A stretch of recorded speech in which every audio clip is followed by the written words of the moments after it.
নিজের কলিজার টুকরোকে অন্য পরপর জড়িয়ে ধরে আছে, এই দৃশ্য দেখা যেন কোনো বাবার জন্য জীবন্ত মৃত্যুর সমান। ঠিক এইভাবে নিজের বুক ফাটা আর্তনাদ প্রকাশ করলেন রুবায়েত ফাতেমা তনির প্রাক্তন স্বামী সোয়াইব ইসলাম। ভিউয়ার্স, ঘটনার বিস্তারিত জানতে ভিডিওটি না টেনে সম্পূর্ণ দেখতে থাকুন। ভাই রে ভাই, এই নাটক আর কতদিন চলবে? ঘটনা আসলে কি? ঈদ উদযাপনের নাম করে তনি তার দুই সন্তান সানভি আর সারফার্জকে নিয়ে লন্ডনে উড়াল দিয়েছেন। সেখানে গিয়ে বাচ্চাদের সাথে তাদের নতুন বাবার মাখো মাখো ছবি তনি আপলোড করেছেন। তা দেখে নেটিজেনদের চোখ তো ছানা বড়া। কিন্তু আসল ধাক্কাটা দিলেন সোয়াইব ইসলাম।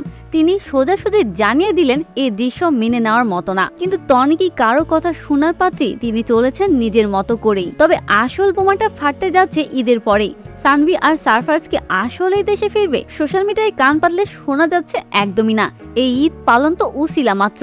আসল উদ্দেশ্য হলো লন্ডনের কোনো নামি দামি স্কুলে অ্যাডমিশন করানো। টনি নাকি পরিপক্ক পরিকল্পনা করে ফেলেছেন। তার দুই সন্তান আর এই দেশে ফিরছে না। তারা পাকাপাকি ভাবে সেখানেই থাকবে, হয়তো ওই নতুন বাবার ছত্রছায়ায়। এই জন্য এই মাস্টার প্ল্যান। তো ভিউয়ার্স, বাবার আদর কেড়ে নিয়ে সন্তানদের এইভাবে বিদেশে পাঠিয়ে দেওয়া, এটা কি টনির জেদ, নাকি বাচ্চাদের ভবিষ্যতের দোহাই দিয়ে সির্ফ নিজেকে আড়াল করা? সোয়াইবের এই অসাহিত্য কি আপনাদের মনে একটুও দাগ কাটছে, নাকি টনির এই নতুন জীবন আর বাচ্চাদের লন্ডনে রেখে আসাকে আপনারা সমর্থন করছেন? ঝটপট আপনাদের মতামত কমেন্টে জানান। ভিডিও ভালো লাগলে শেয়ার করুন। আর সেলিব্রিটিদের এমন আপডেট গসিপ জানতে সাবস্ক্রাইব করুন আমাদের চ্যানেল স্টার গল্প বাংলা।